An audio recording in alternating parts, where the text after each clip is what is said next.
Bien-aimés frères et sœurs, vous connaîtrez la vérité et la vérité vous affranchira. Ça, c'est pas moi qui le dis, c'est la Bible qui le dit. Mais moi, je vous dis mieux.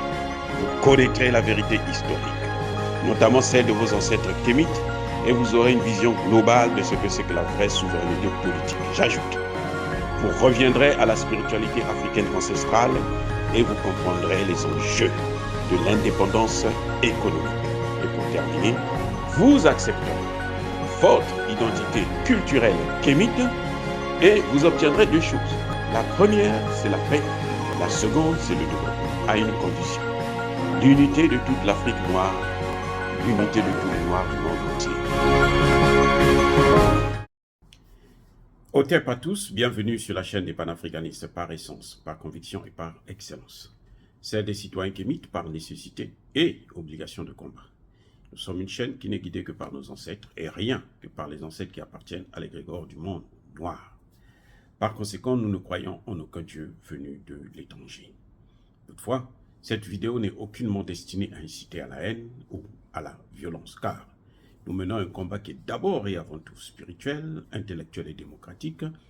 Ensuite, il est politique, géopolitique et géostratégique, contre l'impérialisme, le colonialisme, le néocolonialisme et l'endocolonat, qui sont tous qualifiés de crimes contre l'humanité.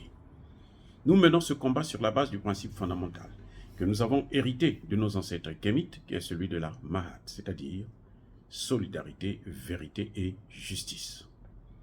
Vous êtes donc en droit de connaître la vérité et nous avons l'obligation de vous dire la vérité, rien que la vérité, afin que justice soit rendue au continent africain. Et ça, c'est notre modeste contribution dans cette noble lutte en faveur de la souveraineté, la dignité, la solidarité et l'unité africaine. C'est exactement ça que nous appelons le panafricanisme. Bien-aimés frères et sœurs, Emmanuel Macron vous a bien dit que nous sommes partenaires, mais pas des vassaux. Et nous avons le choix. C'est à nous de déterminer quels sont nos partenaires, avec qui il faut avoir des accords de partenariat. Ça, c'est Emmanuel Macron qui est venu au Cameroun, qui a dit que les Africains sont hypocrites. Quand il est allé en Chine, il dit qu'il ne faut pas suivre les États-Unis aveuglement. Il ne faut pas être les vassaux des États-Unis. Ce n'est pas parce que les États-Unis ont dit quelque chose, font quelque chose, que nous devons les soutenir.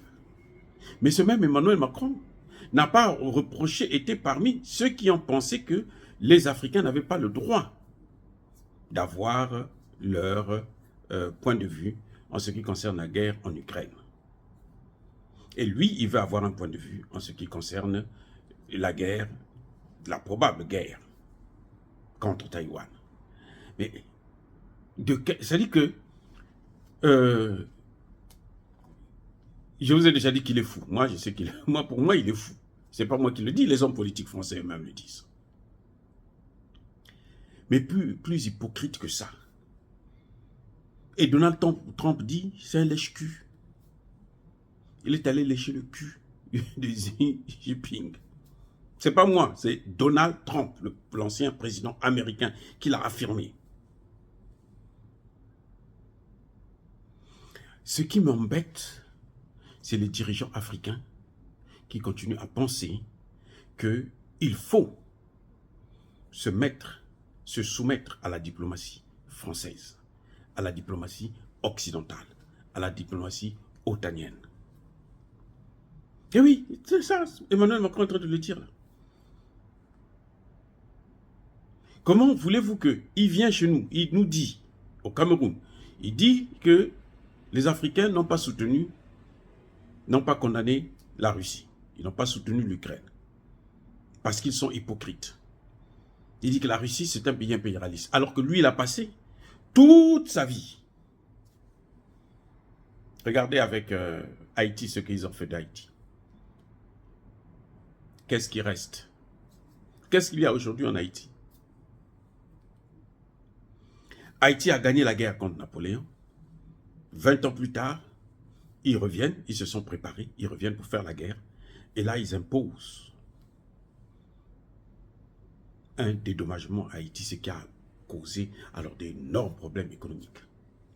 Lorsque le président Jean-Bertrand Aristide demande qu'on lui rembourse cet argent, cette dette coloniale que Haïti a payée à la France, le lendemain, il a commencé à avoir des problèmes. Eh oui, au point où lorsqu'il prend son avion pour partir d'Haïti, les États-Unis interdisent à tous les pays africains de ne pas le recevoir. Il donne le mot d'ordre. Il dit, celui qui va le recevoir, nous, on va le brimer. Personne n'a le droit de le recevoir. Heureusement qu'à l'époque, Thabo Mbeki était fort. Thabo Mbeki dit, stop. C'est Thabo Mbeki qui a obligé le Centrafrique de recevoir le président Aristide, qui venait chez ses frères. L'Afrique, c'est chez lui. On nous traite d'hypocrites. Parce qu'on doit se soumettre. Heureusement que nous avons le président Mandela qui a répondu à cette question déjà, en disant aux journalistes américains que vos ennemis ne sont pas nos ennemis.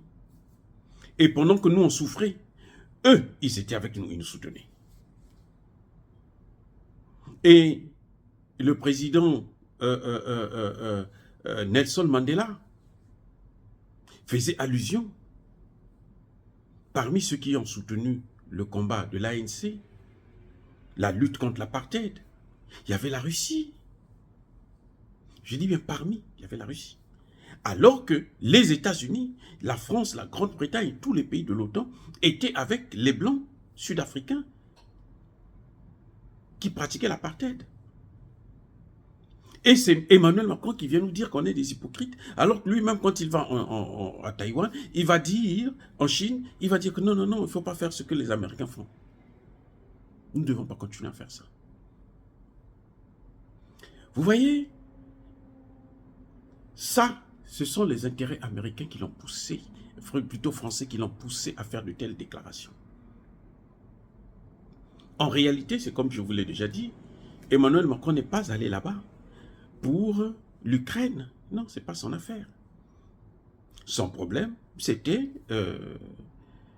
voir avec la Chine comment il peut se placer comme intermédiaire entre la Chine et les pays africains, notamment francophones. Pour exister un peu, parce qu'il est en perte de vitesse. Ce que je dis à la Chine et aux Chinois, c'est que s'ils tombent dans ce jeu, ils vont tomber avec lui. La mouche têtue, va être enterrée avec le cadavre. Aussi simple que ça. La France est déjà morte. On est en train de faire ses funérailles. Et si la Chine veut sauver la France, cette Chine sera cette mouche têtue qui va être enterrée avec la France. Aussi simple que ça.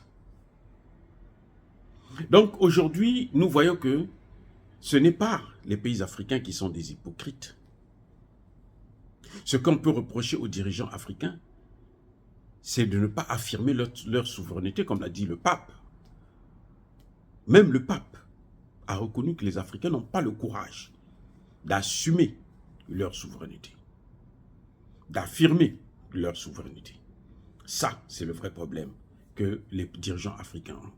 C'est pour ça que nous appelons encore, nous lançons un appel aux présidents, notamment ceux de l'Afrique centrale, pour que maintenant ils puissent prendre la décision de sortir du franc CFA sans avoir besoin de négocier avec la France. Ils n'ont rien à négocier avec la France, c'est une question de souveraineté. Ils doivent s'affirmer, ils doivent prendre leurs responsabilités. S'ils ne sont pas capables de prendre leurs responsabilités dans ce domaine, ils n'ont qu'à démissionner. Aussi simple que ça.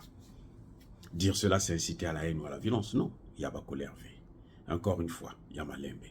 Soyez bénis, bien-aimés frères et sœurs, par le Dieu des Kémites. Mais que tous ceux qui persécutent le continent africain le pillent et le déstabilisent, qu'ils soient maudits, punis, foudroyés, neutralisés, effacés par ce Dieu des Kémites et par nos ancêtres angélisés. Vive l'Afrique éternelle, j'ai dit et j'assume.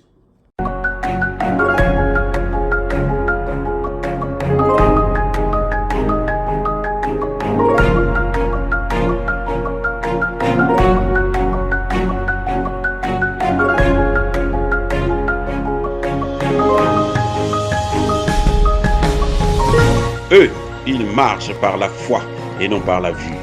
Mais moi, je vous conseille vivement de marcher par la connaissance scientifique et historique, notamment celle de nos ancêtres kémites, par les 5 sens et par l'intelligence. À vous, à Pierre.